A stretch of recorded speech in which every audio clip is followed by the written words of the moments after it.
Good people, good people, good people. We are back. You know how I go. It's your host with the most. Read, remember, repeat. Let's get it going. Know what I mean? I'm excited to introduce the new book, or even just jump into the new book. You know what I mean? Discuss something else. You know what I mean? And definitely get different topics out there. Word, man. Showing mad love to the authors. Shit. Um, where did we leave off? Let's get it. It was after 5. We left off body adornment. That was number 5. People who are highly sexed are usually very careful about their personal appearance. They usually select clothing of a style becoming to their personality, physique, complexion, etc. When employing salesmen, the more capable salesman manager looks for the quality of personal magnetism as the first requirement of a salesman. People who lack sex energy will never become enthusiastic nor inspire others with enthusiasm.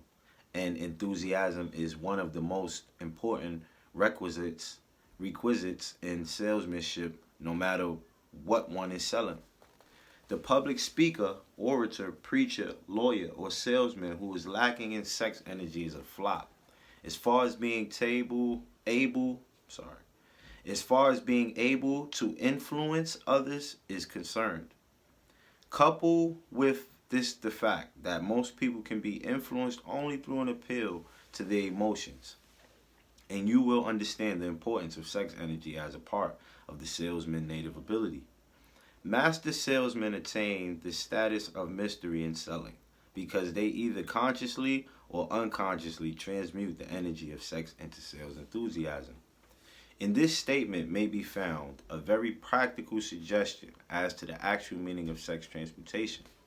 The salesman who knows how to take his mind off the subject of sex and direct it in sales effort with as much enthusiasm and determination as he would apply to its original purpose has acquired the art of sex transmutation, whether he knows it or not. The majority of salesmen who transmute their sex energy do so without being in the least aware of what they are doing or how they are doing it.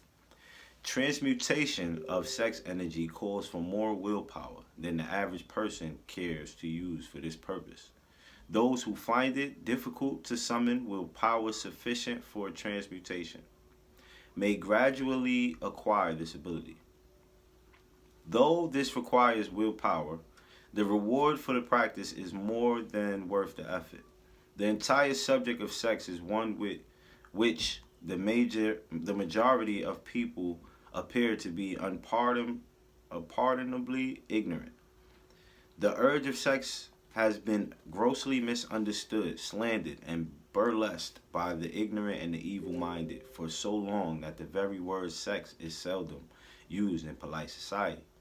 Men and women who are known to be blessed, yes, blessed, with highly sex natures are usually looked upon as being people who will bear watching. Instead of being called blessed, they are usually called cursed. Millions of people, even in this age of enlightenment, have inferiority complexes which they develop because of this false belief that a highly sex nature is a curse.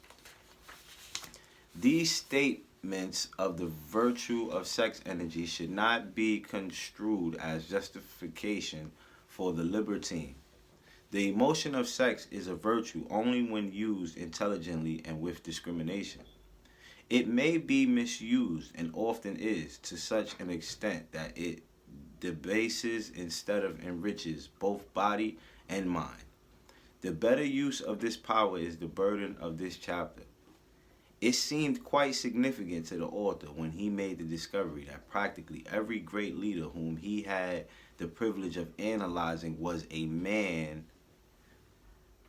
whose achievements were largely inspired by a woman.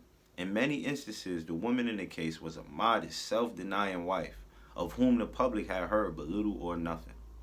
In a few instances, the source of inspiration has been traced to the other woman.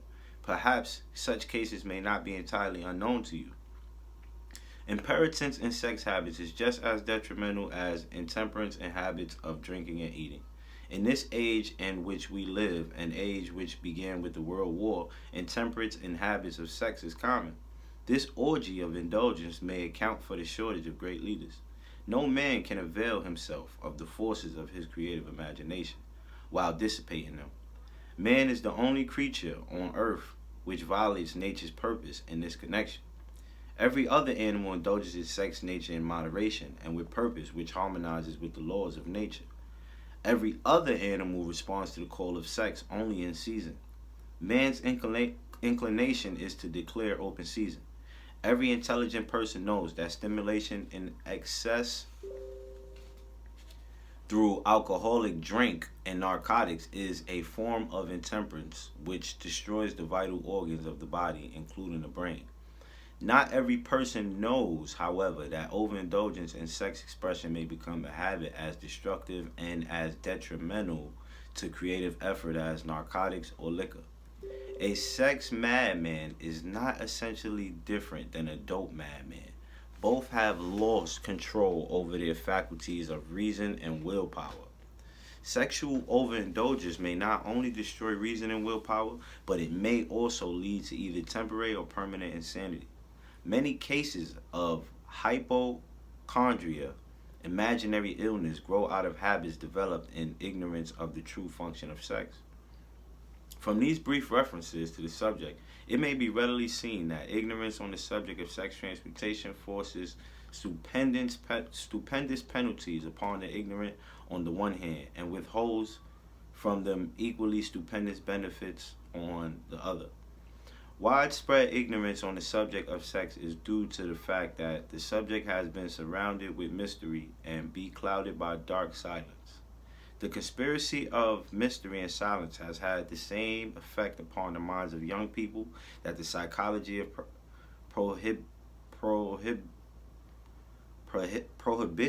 prohibition. Yo, y'all caught me right there. Y'all see that? All right, so minds of young people that the psychology of prohibition had. The result has been increased curiosity and desire to acquire more knowledge on this verboten subject, and to the shame of all lawmakers and most physicians. By training best qualified to educate youth on that subject, information has not been easily available. Seldom does an individual enter upon highly creative effort in any field of endeavor before the age of 40. The average man reaches the period of his greatest capacity to create between 40 and 60. These statements are based upon analysis of thousands of men and women who have been carefully observed. They should be encouraging to those who fail to arrive before the age of 40, and to those who become frightened at the approach of old age, around the 40-year mark.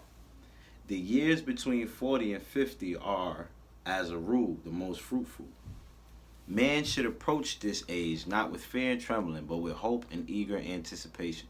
If you want evidence that most men do not begin to do their best work before the age of 40, study the records of the most successful men known to the American people, and you will find that Henry Ford had not hit his pace of achievement until he had passed the age of 40. Andrew Carnegie was well past 40 before he began to reap the reward of his efforts. James J. Hill was still running at a telegraph key at the age of 40. His stupendous achievements took place after that age. Biographies of American industrialists and financiers are filled with evidence that the period from 40 to 60 is the most productive age of man. Between the ages of 30 and 40, man begins to learn, if he ever learns, the art of sex transmutation. This discovery is generally accidental and more often than otherwise. The man who make it is totally unconscious of his discovery. He may observe that his powers of achievement have increased around the age of 35 to 40, but in most cases he is not familiar with the cause of this change.